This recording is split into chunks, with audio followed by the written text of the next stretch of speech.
ಸಾವು ಯಾರನ್ನ ಕೂಡ ಹೇಳಿ ಕೇಳಿ ಬರೋದಿಲ್ಲ.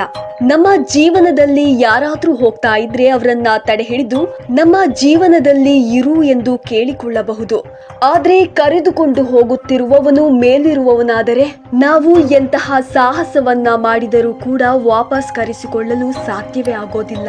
ಕೆಲವೊಮ್ಮೆ ವಿಧಿ ನಮ್ಮ ಜೀವನದಲ್ಲಿ ಎಷ್ಟು ಆಟ ಆಡುತ್ತದೆ ಎಂದರೆ ಇದಕ್ಕೆ ಉತ್ತಮ ಉದಾಹರಣೆ ಪುನೀತ್ ರಾಜ್ಕುಮಾರ್ ಅವರ ಹುಡುಗರು ಸಿನಿಮಾದಲ್ಲಿ ಪುನೀತ್ ರಾಜ್ಕುಮಾರ್ ಅವರ ತಂಗಿಯಾಗಿ ನಟಿಸಿದ ನಟಿ ಅಭಿನಯ ಬಗ್ಗೆ ಹೇಳಬೇಕಾದ್ರೆ ಅವರೊಬ್ಬರು ವಿಶೇಷ ಚೇತನ ಹುಡುಗಿ. ಇವರಿಗೆ ಕಿವಿ ಕೇಳಿಸೋಲ್ಲ ಹಾಗೂ ಮಾತು ಕೂಡ ಬರೋದಿಲ್ಲ. ತನ್ನ ನ್ಯೂನತೆಯನ್ನ ಮೆಟ್ಟಿ ನಿಂತು ನಟಿಸಲು ಬಾಯಿ ಕಿವಿ ಕೇಳಬೇಕೆಂದಿಲ್ಲ, ಪ್ರತಿಮೆ ಮುಖ್ಯ. ಹೀಗೆ ಒಂದು ವರ್ಗದ ಜನರಿಗೆ ಪ್ರೇರೇಪಣೆಯಾಗಿದ್ದ ನಟಿಯ ಬಾಳಲ್ಲಿ ಈಗ ಒಂದು ದೊಡ್ಡ ಆಘಾತ ಎದುರಾಗಿದೆ. ಅದೇನೆಂದ್ರೆ ಆಕೆಯ ತಾಯಿಯ ಸಾವು. ಮದುವೆಗೆಂದು ಹೋಗಿ ಬರುತ್ತಿದ್ದ ತಾಯಿ ಹಾಗೂ ಮಗಳು ಆಟೋದಲ್ಲಿ ಹಿಂತಿರುಗುವಾಗ ತಾಯಿ ಆಟೋದಲ್ಲಿ ಕೊನೆ ಉಸಿರೆಳೆದಿದ್ದಾರೆ. ಈ ಬಗ್ಗೆ ಸೋಷಿಯಲ್ ಮೀಡಿಯಾದಲ್ಲಿ ಅಭಿನಯ ಭಾವುಕ ಪೋಸ್ಟ್ ಒಂದನ್ನ ಪೋಸ್ಟ್ ಮಾಡಿದ್ದಾರೆ. ಆಕೆಯ ತಾಯಿ ಹಠಾತ್ತನೆ ನಿಧನರಾದರು. ರಿಕ್ಷಾದಲ್ಲಿ ಹೊರಟವರು ಮನೆಗೆ ವಾಪಸ್ ಬರಲೇ ಇಲ್ಲ. ಆಕೆ ತನ್ನ ಪೋಸ್ಟ್ ನಲ್ಲಿ ಅಜ್ಜನಂತೆ ಆಟೋದಲ್ಲಿ ನೀನು ಹೋದೆ, ಅಮ್ಮ ನೀನು ನಮ್ಮನ್ನ ಬಿಟ್ಟು ಹೋದೆ ಎನ್ನುವ ವಿಚಾರ ನನಗೆ ಇನ್ನೂ ಕೂಡ ನಂಬಲಾಗುತ್ತಿಲ್ಲ. ನಿಮ್ಮನ್ನ ಈ ರೀತಿ ಕಳಿಸಲು ನನಗೆ ಇಷ್ಟವಿರಲಿಲ್ಲ. ಯಾವುದೇ ಹೋರಾಟವಿಲ್ಲದೆ ಅನಿರೀಕ್ಷಿತ ಸಾವನ್ನ ಅದೃಷ್ಟ ಎಂದು ನಾನು ಭಾವಿಸೋದಿಲ್ಲ.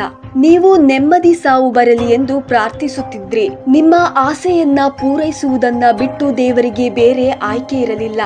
ನೀವಿಬ್ಬರು ಮದುವೆಗೆಂದು ಮನೆಯಿಂದ ಹೊರಡುತ್ತಿರುವಾಗ ನನ್ನ ಅಜ್ಜ ಕೂಡ ರಿಕ್ಷಾದಲ್ಲೇ ತೀರಿ ಹೋದದ್ದು ನೆನಪಾಯಿತು. ತಂದೆ ಮತ್ತು ಮಗಳು ಇಬ್ಬರು ಒಂದೇ ರೀತಿಯಲ್ಲಿ ನಿಧನರಾಗಿರುವುದು ಕಾಕತಾಳೀಯವಾಗಿದೆ. ಸಾಯಿ ಸುನಂದನ್ ಈಗ ನಿಮ್ಮ ಜವಾಬ್ದಾರಿಯನ್ನ ತೆಗೆದುಕೊಳ್ಳುತ್ತಾರೆ. ನಾನು ನಿಮ್ಮ ಮಗಳಾಗಿ ಮತ್ತೆ ಹುಟ್ಟಿ ಬರಲು ಬಯಸುತ್ತೇನೆ.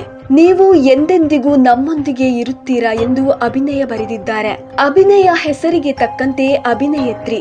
ತಾನೊಬ್ಬ ವಿಶೇಷ ಚೈತನ್ಯ ಹುಡುಗಿಯಾಗಿದ್ದರೂ ಕೂಡ ಕನ್ನಡ, ತೆಲುಗು, ತಮಿಳು, ಮಲಯಾಳಂ ಸಿನಿಮಾಗಳಲ್ಲಿ ನಟಿಸಿದ್ದಾರೆ.